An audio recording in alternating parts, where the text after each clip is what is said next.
You will hear a number of different recordings, and you will have to answer questions on what you hear. There will be time for you to read the instructions and questions, and you will have a chance to check your work. All the recordings will be played once only. The test is in 4 sections. At the end of the test, you will be given 10 minutes to transfer your answers to an answer sheet. Now turn to Section 1. Section 1. You will hear a woman phoning an antique shop complaining about the delivery service and some damage to the item she purchased. First, you have some time to look at questions 1 to 4.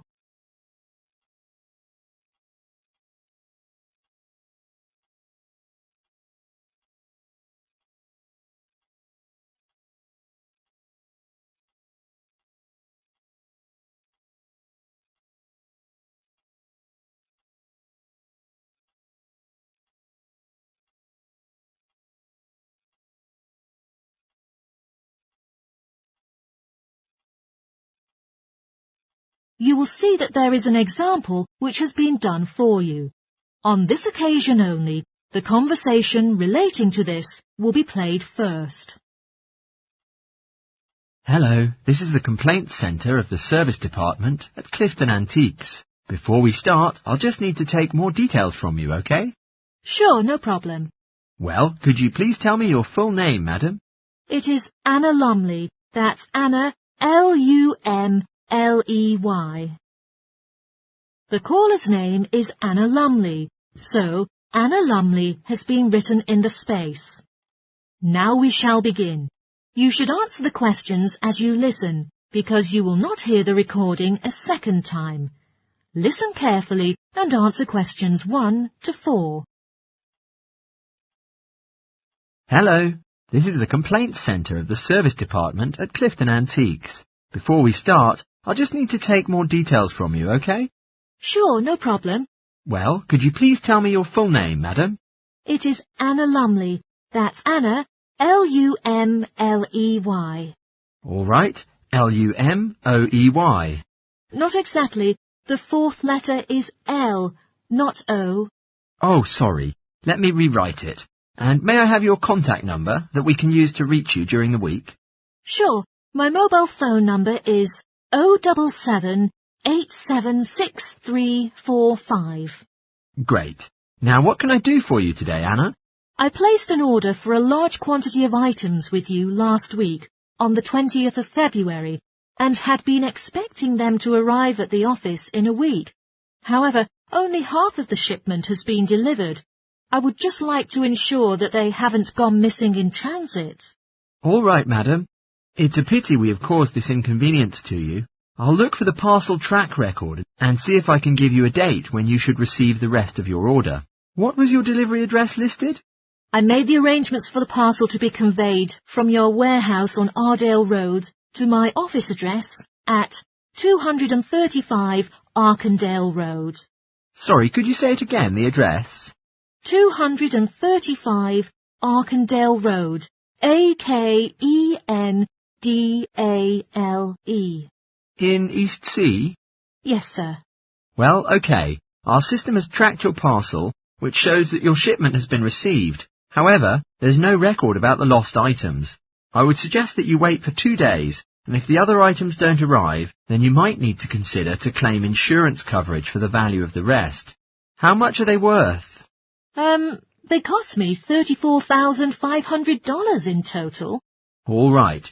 For this amount, I think 10% will be covered by the insurance company. Therefore, you could claim $3,450 from them.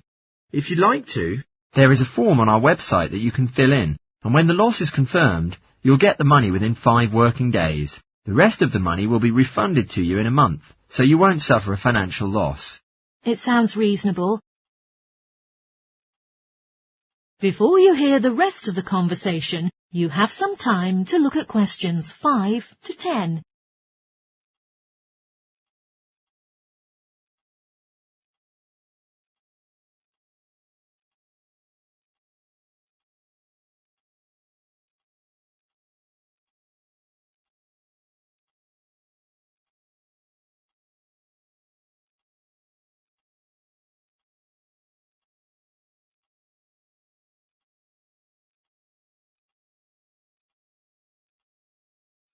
Now listen and answer questions 5 to 10.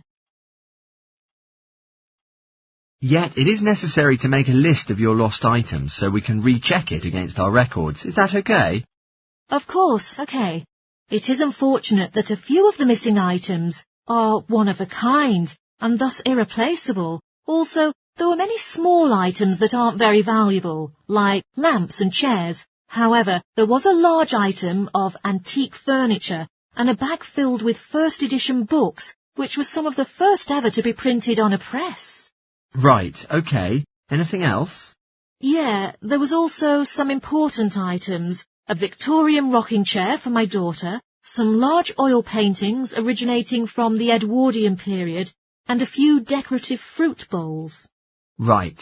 Okay. I've taken down the list of these missing items, so I'll call the warehouse to see if any of them are still there.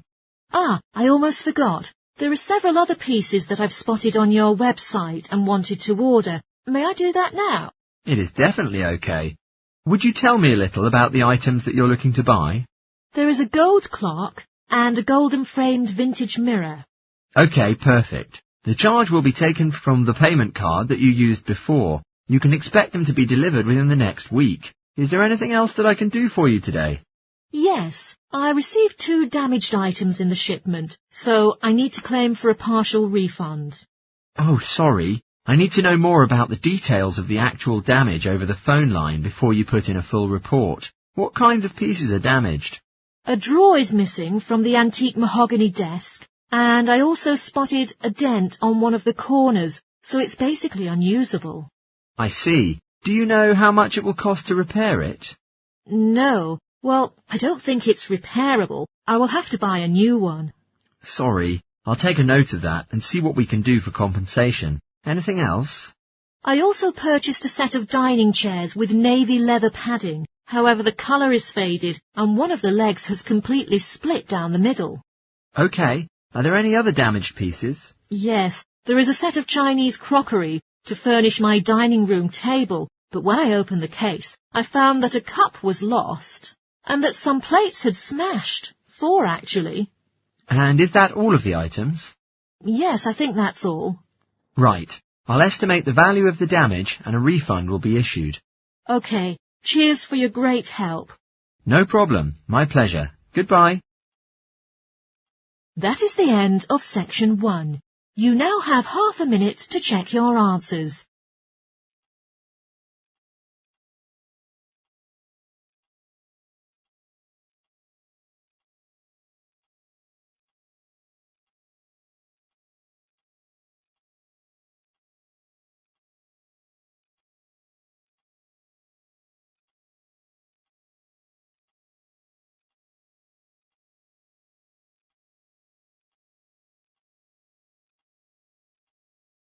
Now turn to section 2. Section 2. You will hear part of a broadcast for tourists about the popular holiday region called the Trelloa Valley. First, you have some time to look at questions 11 to 14.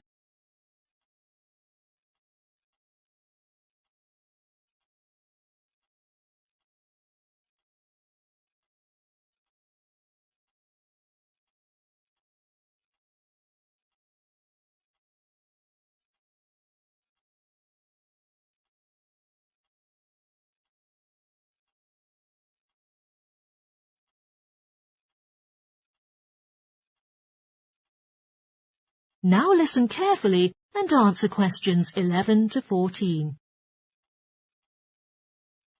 An unspoiled, splendid scenery takes its shape in the valley and estuary of the River Trelloa, abundant with wildlife, as well as views of historic interest.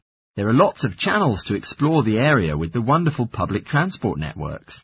With just short walks in between spots, it is possible for you to leave the car behind and travel by boat, train or bus.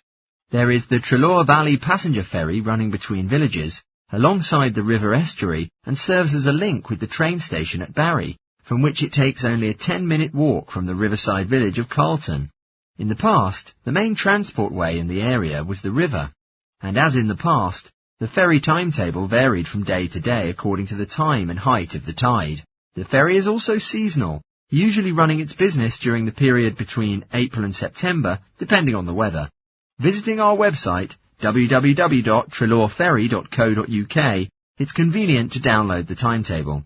If you would like to relax and enjoy the wonderful scenery, just take a river cruise to Calton and back from the nearby city of Plymouth. Visitors were carried along the same route by steamships in the past.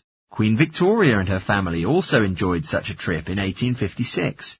Today, it takes you a few hours to do the journey. The round trip only lasts for 4 to 5 hours, varying in terms of the tides and weather. You can travel upriver by boat and return to Plymouth by train if you prefer.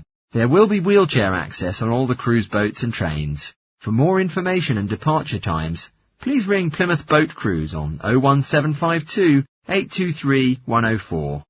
Trains travel between Calton and Plymouth many times a day with different stations in between throughout the year. Local commuters as well as visitors who fancy the lovely scenery prefer to use the service. The highlight of the journey is going across the river on the amazing viaduct, which was constructed in the early period of the 20th century, and it towers 120 feet over the water. Tickets can be directly bought on the train, so it is unnecessary to book ahead. You can reach National Rail inquiries by phone or online for more details about fares and timetables. The bus service is now linking all train stations and villages in the zone, especially for holidaymakers. There is a Rover ticket, including unlimited journeys, which can be used on weekends and national holidays. The Rover ticket offers great value for money and is now even cheaper than it was last year. For adults, a ticket costs £5.50 per day. For senior citizens, the cost is £4.50, and a family ticket for up to 5 people only costs £12. You can purchase tickets on the bus. Before you hear the rest of the talk, you have some time to look at questions 15 to 20.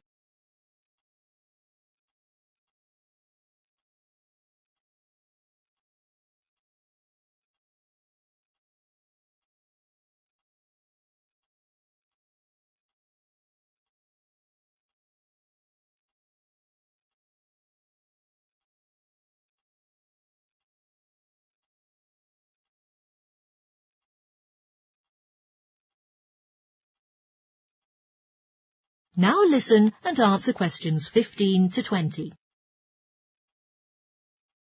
At the centre of the Trelaw estuary area is the historic riverside village of Calton. The main road comes into the village from the south, and for those who are riding by bus, it turns left just before the bridge and stops in the lay-by on the left-hand side.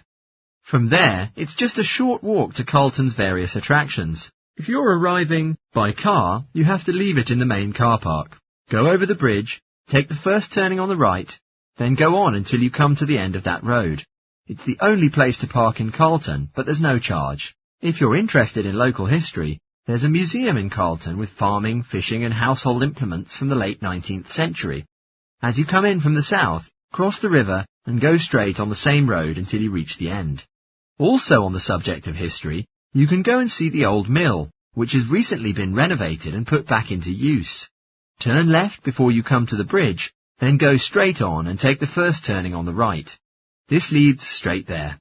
If you're interested in arts and crafts, there's a potter's studio where you can watch the artist at work. After crossing the bridge, turn left and it's the second building on the left. Finally, when you're in need of refreshments, there's a cafe opposite the old boathouse and a picnic area near the mill. That is the end of section 2. You now have half a minute to check your answers.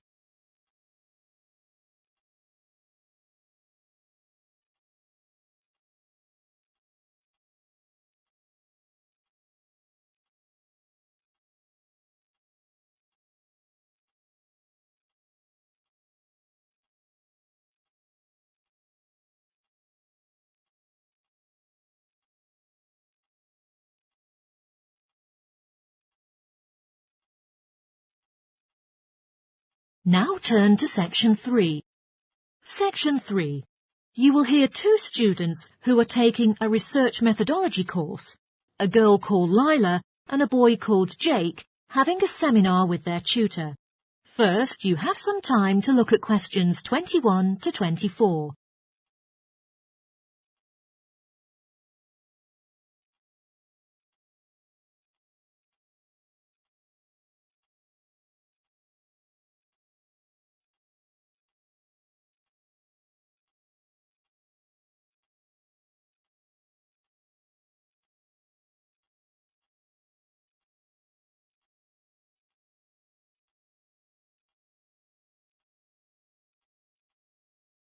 Now listen carefully and answer questions 21 to 24.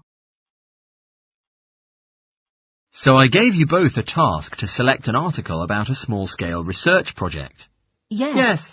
And I required you to have a trial to replicate the procedures of the research in your own context. I mean, try it out yourself. Yeah, and we've done that. Nice. In this way, I want you to tell me a little bit about the article and explain why it started applying crosswords to assist the students to review the exam terminologies. All right. The article was written by 2 university professors who had initially used crosswords to help the students revise the terminology for exams. And the crosswords were designed and installed on computers. And we selected the article because, though we weren't familiar with the technique, it seems an accessible topic. You know, using IT to design crosswords for higher education. That's a good reason. So both of the professors would like to see how well this innovation was received by their students. Yes. So what has been going on with your reproducing the research? Well, we collected a series of some terms from our own modules and put them in a list. Then we designed a crossword to revise them. Then we invited some of our classmates to try out our crossword and then ask for some feedback from them, you know, like their feelings, views, as well as some suggestions about using this technique. Did you find it easy to have people participate in it? Not really. First, you know, it was actually hard, but later when we convinced them by talking about the actual benefit that they will get from participating in this research on preparing for an exam which is coming up later this semester... It functioned. Great. So how did you get the feedback from the students that tells you their thought about the crosswords? By a questionnaire. There were 2 pages in the original questionnaire, and it included lots of X-linked questions. But the whole section about difficulties using IT is now out of date. Even the questionnaire had just been finished a few years ago. So, have you done a shorter version? Sure, and then we emailed it to 40 students and received 28 replies. I was disappointed by the fact, but this was a relatively good result. I mean, the responses we got from them were well written. You know, people did take a lot of care with them, but I was still taken aback with the low numbers. Yes, for an apprentice researcher, it's an important lesson to learn. Yeah.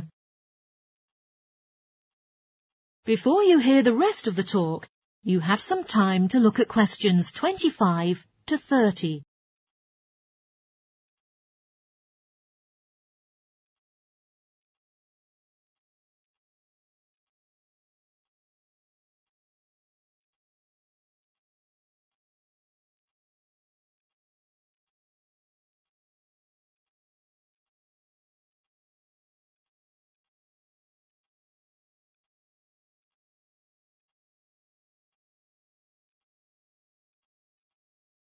Now listen and answer questions 25 to 30.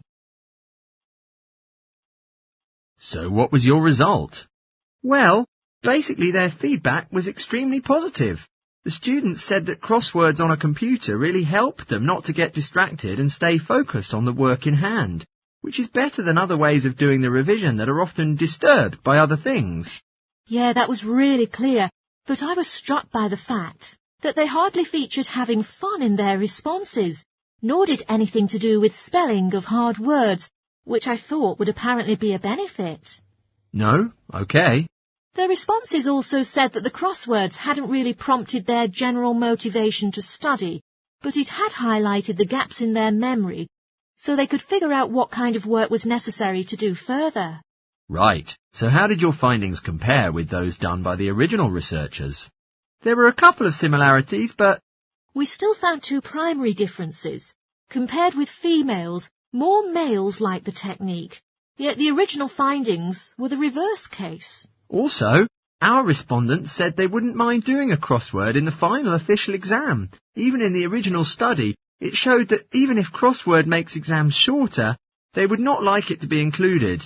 But for informal purposes, of course, both sets of respondents said doing more crosswords would be of great interest to them, like revision and so on. Right. So let's think about the whole project and what you've learned from it. Well, it really took a long time. Yeah, and I don't think we handled that aspect well. It could have gone worse. I mean, there was not much data collected, so we didn't have to spend ages dealing with it. And since we'd already done a course on numerical data processing, there wasn't much new for us. Yeah, definitely. Anyway, I think the questions we designed were good, so that the data we collected was manageable. Yeah, it really helped having the original study to guide us, as it were, and that helped us to see what a good instrument research is. What questionnaires should be like? Absolutely, we got a lot from that. But when we were writing up the project, we weren't sure on how to acknowledge the work of the original study.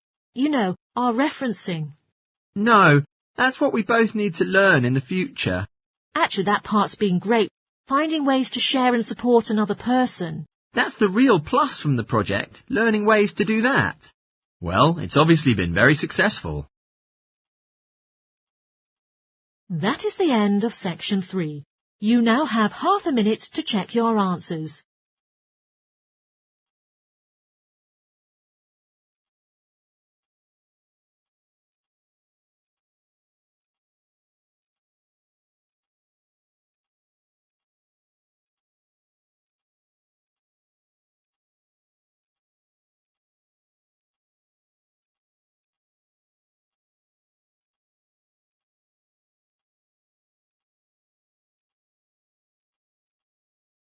Now turn to section 4. Section 4.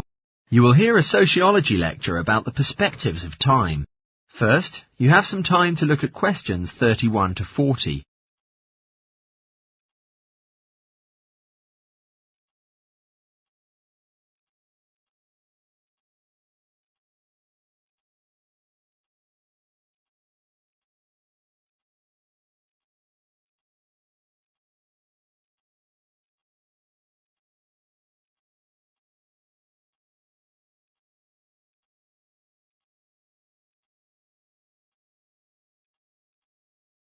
Now listen carefully and answer questions 31 to 40.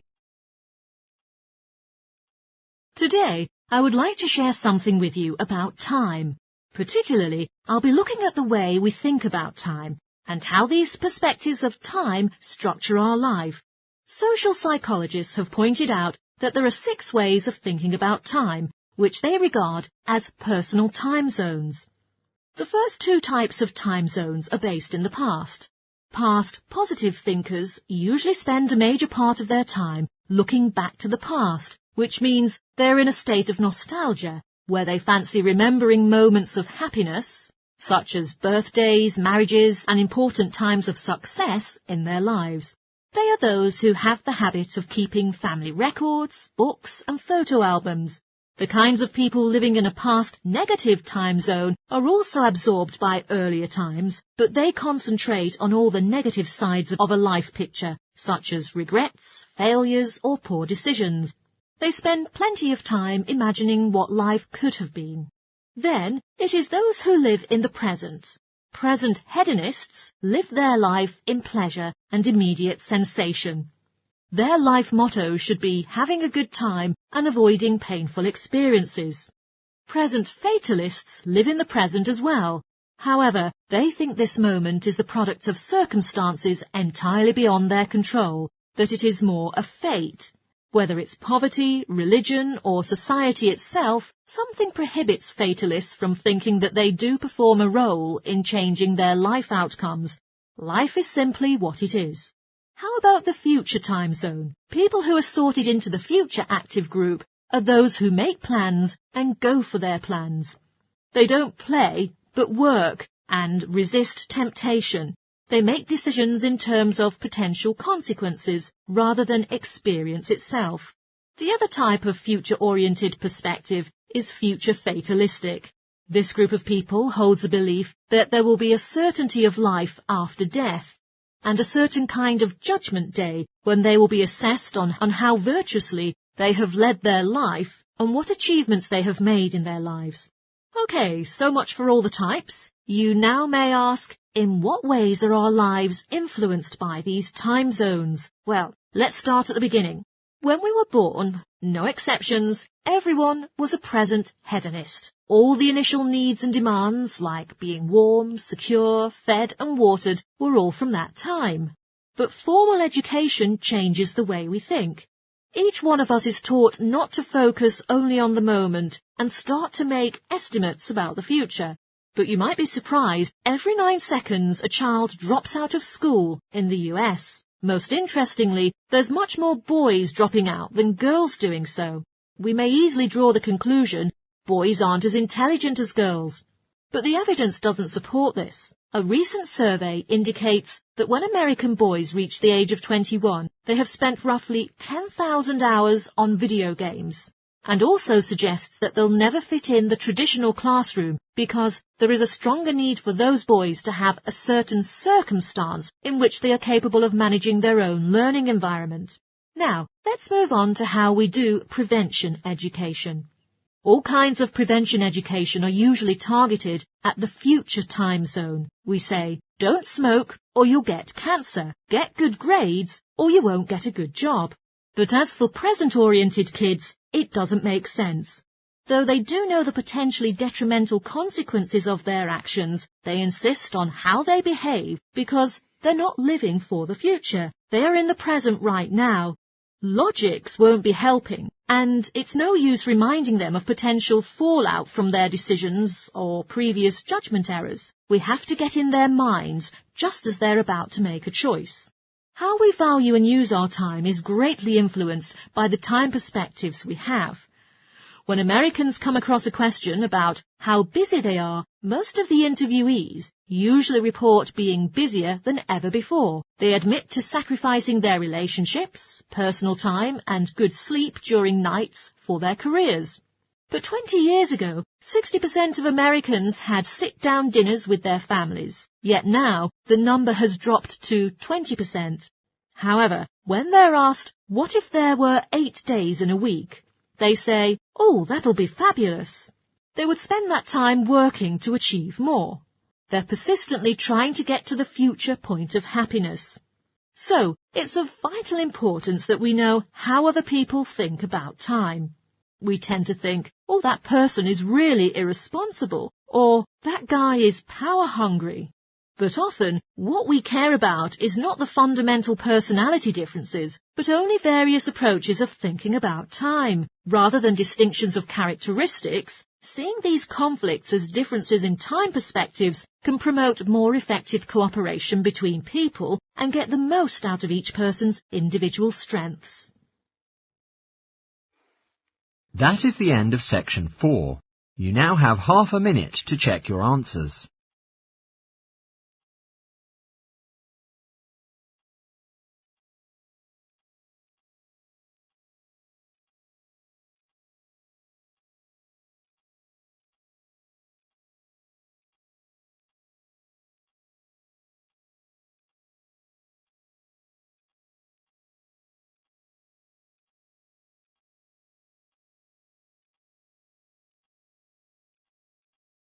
That is the end of the listening test. In the IELTS test, you will now have 10 minutes to transfer your answers to the answer sheet.